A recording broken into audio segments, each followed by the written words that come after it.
પછી એક પ્રોસિજર છે ઓબ્સ્ટેટિકલ ગ્રીપ અથવા તો લિયોપોલ્ડ મેન્યુઅર્સ પણ કહેવામાં આવે છે, બરાબર, જેની અંદર 4 ગ્રીપ છે: ફંડલ ગ્રીપ, લેટરલ ગ્રીપ, પૌલિક ગ્રીપ અને પેલ્વિક ગ્રીપ. જેમાં પહેલું છે પેલ્વિક ગ્રીપ, જો ડ્રોઈંગ પણ બતાવેલું છે ફિગર નંબર 39 પર, બરાબર, જેમાં કેમ હાથ રાખવા તે પણ કીધું છે. તો શું કીધું છે આની અંદર તે જોઈએ. તો કે પેશન્ટના ફેસ સામે એક્ઝામિનરે ફેસ રાખીને પાલ્પેટ કરવું, બરાબર. સૌથી પહેલાં જે એક્ઝામિનર છે, બરાબર, તેનું ફેસ છે તે પેશન્ટના ફેસ સામે હોવું જોઈએ.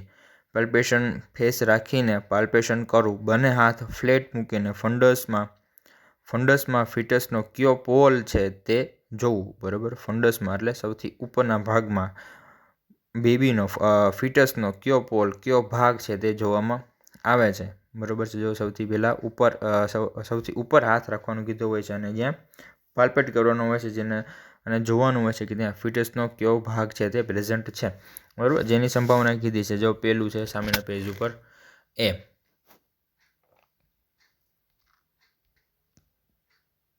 જેમાં સામેના પેજ ઉપર કીધું છે પેલું એ, જો બ્રોડ, સોફ્ટ અને ઇરેગ્યુલર માસ હોય તો તે બ્રિજ સજેસ્ટ કરે છે, બરાબર. બ્રિજ સજેસ્ટ કરે છે, બરાબર. બટક્સનો પાર્ટ હોય તેવું સજેસ્ટ કરે છે. જો તે કેવું ફીલ થાય તો કે બ્રોડ હોય, સોફ્ટ અને ઇરેગ્યુલર માસ હોય તો તે બ્રિજ સજેસ્ટ કરે છે. બીજું છે સ્મૂથ, હાર્ડ અને ગ્લોબ્યુલર માસ હોય તો તે શું સજેસ્ટ કરે છે તો કે હેડ હોય તેવું સજેસ્ટ કરે છે.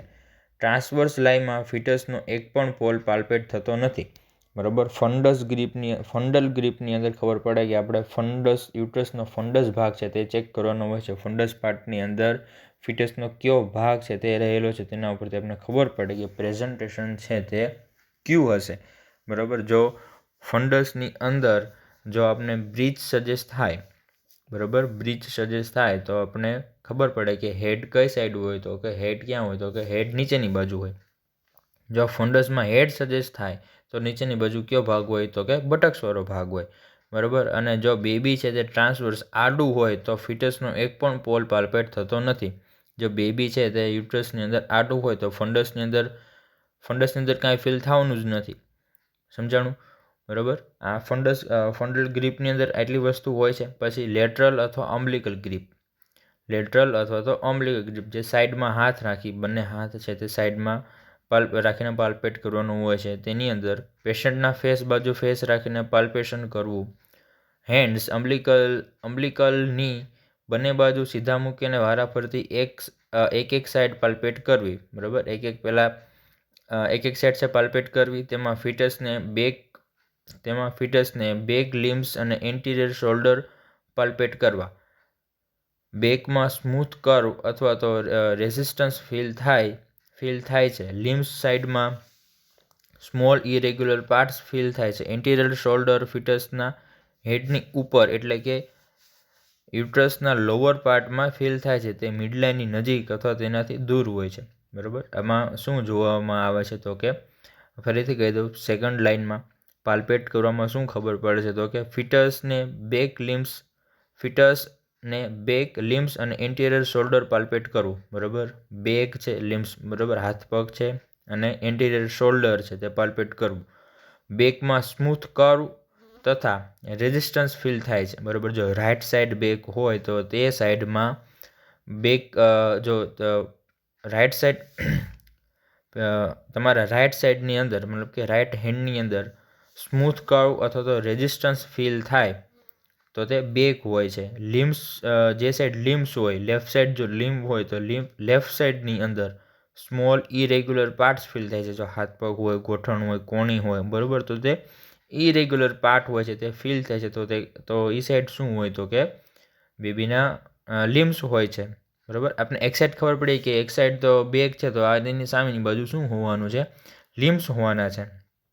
ઇરેગ્યુલર પાર્ટ ફીલ થાય તો આપણે શું ખબર પડી તો આ બાજુ છે તે લિમ્સ હોય છે. રાઈટ સાઈડ છે બેબીનું ફેસ હોય છે, લેફ્ટ સાઈડ પાછળની બાજુ તેની બેક હોય છે. એન્ટિરિયર શોલ્ડર ફિટસના હેડની ઉપર એટલે કે યુટ્રસના લોઅર પાર્ટમાં ફીલ થાય છે, બરાબર. એન્ટિરિયર શોલ્ડર છે તે ફિટસના હેડ ઉપર એટલે એને યુટ્રસના જે લોઅર પાર્ટ છે, નીચેનો પાર્ટ છે, તેમાં ફીલ થાય છે. તે મિડલાઇનની નજીક અથવા તો તેનાથી દૂર હોય છે. પૌલિક ગ્રીપ, થર્ડ લિયોપોડ કીધું છે. ત્રીજી ગ્રીપ છે પૌલિક ગ્રીપ. પેશન્ટના ફેસ તરફ ફેસ રાખીને એક્ઝામિનેશન કરવું. જો અત્યાર સુધી પેશન્ટની સામે જ ફેસ રાખીને ઊભું રહેવાનું છે, ફેસ ટુ ફેસ રાખીને એક્ઝામિનેશન કરવું. યુટ્રસના લોવર પોલ ઉપર રાઇટ હેન્ડનો સ્ટ્રેચ કરેલો થંબ અને 4 ફિંગર મૂકીને પામની અલ્નર અને બોર્ડર સિમ્ફિસિસ પ્યુબિસની અપર બોર્ડર પર રાખવી. જ્યારે ફિંગર્સ અને થમ્સ લગભગ બરાબર આવે ત્યારે પ્રેઝન્ટિંગ પાર્ટ સ્પષ્ટ રીતે ગ્રાસ્પ કરવો તથા તેને એન્ગેજ ન હોય તો side to side mobility check કરવી. ટ્રાન્સવર્સ લાઇનમાં પૌલિક ગ્રીપ ઇમ્પટી હોય છે. બરાબર. પૌલિક ગ્રીપની અંદર શું કીધું છે તો કે જો ફિગર નંબર 41ની અંદર બતાવેલું છે કે ચારે આંગળીથી અને એક અંગૂઠાથી છે તેને ફિલ કરવામાં આવે છે. જે નીચેનું હેડ છે તેને જે પાર્ટ છે તેને ફિલ કરવામાં આવે છે, પકડવામાં આવે છે. થંબ અને 4 ફિંગર મૂકીને પામની અલ્નર બોર્ડર ઉપર, બરાબર છે, હથેળીની જે અલ્નર બોર્ડર છે સિમ્ફિસિસ પ્યુબિસની અપર બોર્ડર પર રાખવી. બરાબર છે, સિમ્ફિસિસ પ્યુબિસ ઉપર પામની જે અલ્નર બોર્ડર છે તે સિમ્ફિસિસ પ્યુબિસની ઉપરની બોર્ડર ઉપર રાખવી. જ્યારે ફિંગર્સ અને થમ્સ લગભગ બરાબર આવે ત્યારે પ્રેઝન્ટિંગ પાર્ટ સ્પષ્ટ રીતે ગ્રાસ્પ કરવો. બરાબર, જે પ્રેઝન્ટિંગ પાર્ટ છે તેને પકડવામાં આવે છે. બરાબર, સ્મૂથલી એને પકડવામાં આવે છે, હાથથી આપણને ફીલ થાય છે. જેમ કે હેડ હોય છે તો ત્યાં રાઉન્ડ હેડ આપણે ફીલ થાય છે હાથની અંદર. પ્રેઝન્ટિંગ પાર્ટ સ્પષ્ટ રીતે ગ્રાસ્પ કરવો તથા એંગેજ ના હોય તો સાઇડ ટુ સાઇડ મોબિલિટી રીતે ચેક કરવી. બરાબર, જો પ્રેઝન્ટિંગ પાર્ટ છે તે એંગેજ થયેલો હોય તો તે તમે જેને મોબિલિટી કરાવશો, હલાવશો તો તે હલશે નહીં. જો તે એંગેજ નહીં થયેલો હોય તો તે ફ્રીલી હલશે. બરાબર, અંદર હલતું હોય એવું તમને ફીલ થશે. પ્રેઝન્ટિંગ પાર્ટ છે તે હલશે, મોબિલિટી કરશે, એમ તરતું હોય તેવું ફીલ થાય. મોબિલિટી ચેક કરવી. ટ્રાન્સવર્સ લાઇનમાં પૌલિક ગ્રીપ છે ઇમ્પટી હોય છે. બરાબર, જો આ ગ્રીપ તમે ચેક કરતા હોય અને બેબી આડું હોય તો તે આ ગ્રીપ છે આપણે ખાલી ઇમ્પટી થશે, કારણ કે ત્યાં લોઅર પાર્ટની અંદર કોઈ પાર્ટ બેબીનો હોવાનો જ નથી. પછી છે પેલ્વિક ગ્રીપ, ફોર્થ લિયોપોડ. પેલ્વિક ગ્રીપની અંદર પેશન્ટના પગ તરફ ફેસ રાખવાની. આ છેલ્લી ગ્રીપની અંદર જ યાદ રાખવાનું છે કે આમાં ફેસ છે તે લેગ સાઈડ રાખવાનું છે. બરાબર છે, આપણું ફેસ છે તે લેગ સાઈડ રાખવાનું છે. આકૃતિ જોશું તેમાં જ ખબર પડી જશે. જો બંને હાથની પોઝિશન છે તે બદલી ગઈ છે. પેશન્ટના પગ તરફ ફેસ રાખીને એક્ઝામિનેશન કરવું. યુટ્રસના લોઅર પોલમાં અને ઇન્જાઇનલ લિગામેન્ટની પેરેલલ સમાંતર બંને સાઇડ મિડલાઇનમાં બંને હાથની 4 ફિંગર્સ મૂકવી. ફિંગર્સને નીચેની તરફ અને પાછળની તરફ પ્રેસ કરીને યુટ્રસનો લોઅર પોલમાં ફિટસનો કયો ભાગ છે ફિટસનો કયો પાર્ટ છે તે પાલ્પેટ કરવો. જો હેડ હોય તો તેને પ્રેઝન્ટિંગ એરિયા, એટીટ્યુડ અને એન્ગેજમેન્ટ જોવું. બરાબર, યુટ્રસના લોઅર પાર્ટમાં કયો પાર્ટ છે તેને ચેક કરવા માટે આ પેલ્વિક ગ્રીપ છે તેનો યુઝ કરવામાં આવે છે. તેને બંને સાઇડ પેરેલલ મિડલાઇનમાં બંને હાથની 4 ફિંગર્સ મૂકવી. બરાબર, જે મિડલાઇન વચ્ચેનો ભાગ છે યુટ્રસમાં તેમાં બંને હાથની 4 ફિંગર્સ મૂકવી. ફિંગર્સને નીચેની તરફ અને પાછળની તરફ પ્રેસ કરવી.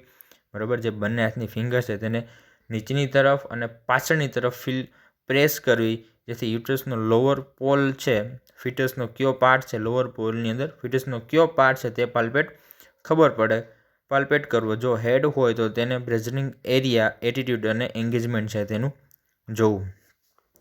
પ્રેઝન્ટિંગ પાર્ટ ચોક્કસ કરવા માટે હેડનું ગ્રેટર માસ કેરફુલી પાલ્પેટ કરવું. તેનું રિલેશન લિમ્બ અને બેક સાથે નોટ કરવું.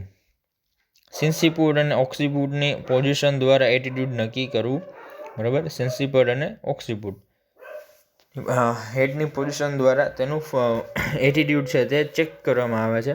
કેવું ફ્લેક્સ છે કે કેવું એટીટ્યુડ છે તે ચેક કરવામાં આવે છે. હેડનું એન્ગેજમેન્ટ સિન્સિપિટલ અને ઓક્સિપિટલ પોલ્સની પ્રેઝન્સ કે એબ્સન્સ અથવા ફિંગર્સના ટિપ્સ કવર્જન્સ ભેગી થાય અથવા તો ડાયવર્જન્સ છૂટી પડેલ દ્વારા નક્કી થાય છે. પછી લાસ્ટ છે ઓસ્કલ્ટેશન. ઓસ્કલ્ટેશન દ્વારા ફિટલ હાર્ટ સાઉન્ડથી માત્ર લાઈવ બેબી ડાયગ્નોસિસ નથી થતું, પરંતુ આ ઉપરાંત તેના લોકેશનની મેક્સિમમ ઇન્ટેન્સિટી દ્વારા તેના પ્રેઝન્ટેશનનો ખ્યાલ આવે છે. વર્ટેક્સ અને બ્રિજ પોઝિશનમાં FHS બેક પર સારી રીતે સંભળાય છે. બરાબર. જો વર્ટેક્સ અને બ્રિજ પ્રેઝન્ટેશન હોય, બરાબર, તો ફિટલ હાર્ટ સાઉન્ડ છે તે બેક પર સારી રીતે સંભળાય છે, કારણ કે બેકનો કન્વેક્સ પોઝિશન યુટ્રાઇન વોલ્સના કોન્ટેક્ટમાં આવે છે. ફેસ પ્રેઝન્ટેશનમાં FSH ફિટલ ચેસ્ટ પર સંભળાય છે. રૂલ પ્રમાણે કેફેલિક પ્રેઝન્ટેશનમાં FHSની મેક્સિમમ ઇન્ટેન્સિટી અમ્બલિકસની નીચે અને બ્રિજમાં અમ્બલિકસની આસપાસ સંભળાય છે. બરાબર છે. જ્યાં જો પ્રેઝન્ટેશન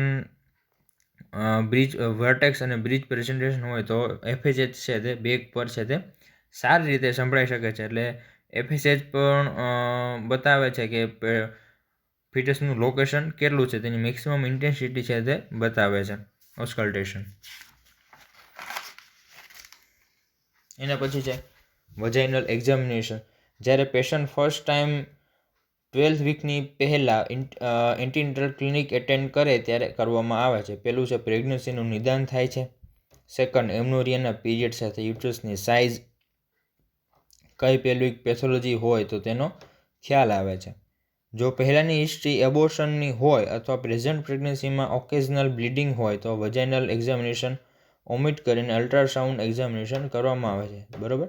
જો પહેલાંની હિસ્ટ્રીમાં એબોર્શન હોય અથવા તો પ્રેઝન્ટ પ્રેગ્નન્સીમાં ઓકેઝનલી બ્લીડિંગ જોવા મળેલો હોય તો વજાઇનલ એક્ઝામિનેશન ઓમિટ કરીને કેન્સલ કરીને અલ્ટ્રાસાઉન્ડ એક્ઝામિનેશન કરવામાં આવે છે.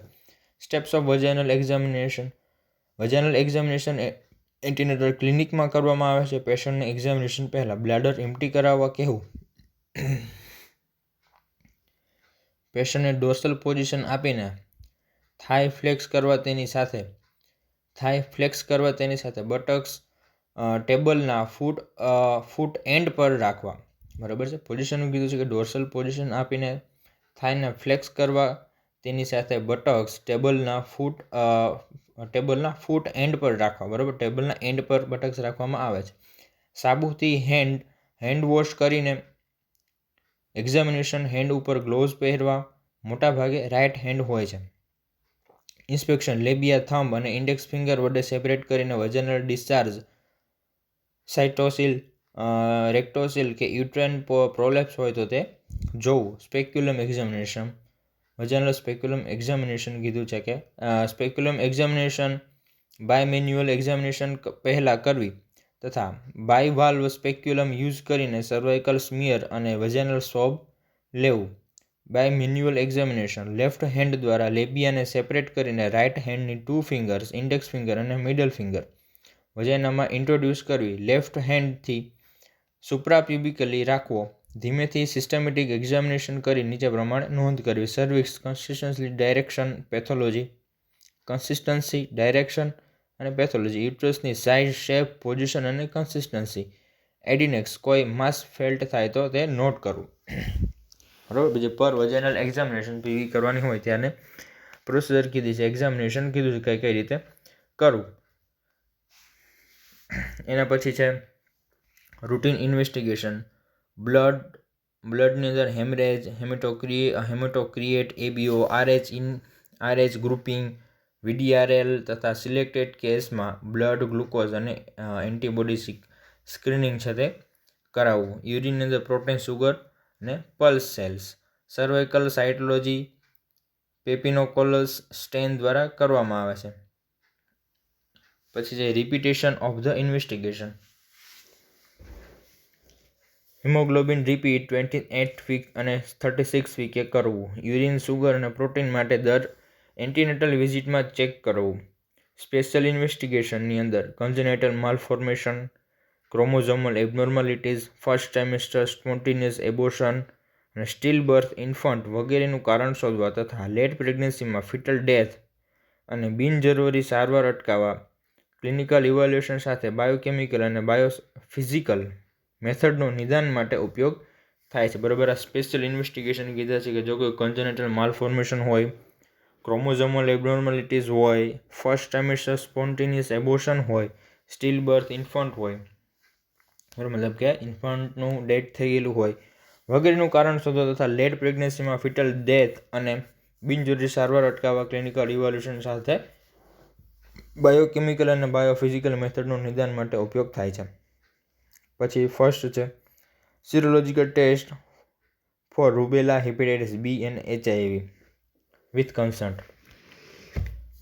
સેકન્ડ છે blood test for thalassaemia and sickle cell anaemia, genetic screen, maternal serum alpha fetoprotein MSAFP, maternal serum alpha fetoprotein full form છે.